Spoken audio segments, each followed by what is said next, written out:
Hi friends, அஸ்ஸலாமு அலைக்கும். இன்றைக்கி பிரேக்ஃபாஸ்ட் பார்த்தீங்கன்னா சப்பாத்தியும் அண்ட் உருளைக்கிழங்கு மசாலாவும் ரெடி பண்ணிக்கிட்டு இருந்தேன். இந்த காம்போ பார்த்தீங்கன்னா ஒரு 2-3 நாளாகவே சாப்பிடணும் போல் எனக்கு இருந்துச்சு. சரி இன்றைக்கி பண்ணலாம்னு சொல்லிட்டு இன்றைக்கி தான் டைம் கிடச்சிச்சு, பண்ணிட்டேன். இதில் இன்னொரு விஷயம் என்னென்னு கேட்டிங்கன்னா, இந்த மாதிரி ஏதாவது ஒரு ஃபுட் மேலே நமக்கு க்ரஷ் வரும், இதை செஞ்சு சாப்பிடணும் அப்படின்னு சொல்லிட்டு அதையுமே செஞ்சுருவோம். எஃபர்ட் போட்டு எல்லா வேலையும் பார்த்து செஞ்சு முடிச்சுட்டு நம்மளை சேர்ந்தவங்க எல்லாருமே சாப்பிட்டுட்டு ஆஹா சூப்பராக இருக்குது அப்படின்னு சொல்லிட்டு போயிடுவாங்க. பட் நம்ம வேலையெல்லாம் முடிச்சுட்டு கடைசியாக அந்த சாப்பிட உட்காருவோம் இல்லையா, ஆஹா நம்மளுக்கு பிடிச்சது அப்படின்னு சொல்லிட்டு தட்டில் எடுத்துகிட்டு அது வச்சு என்ன ஒரு 2-3 வாய் சாப்பிட்ட உடனே ஃபுல்லாக சாப்பிட்டது மாதிரியான ஒரு திருப்தி ஆயிரும், போதும் அப்படிங்கிறது மாதிரி.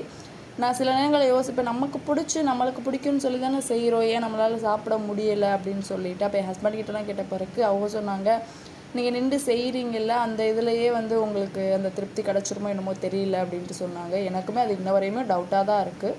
வீடியோ பிடிச்சா லைக் பண்ணுங்கள். Thanks for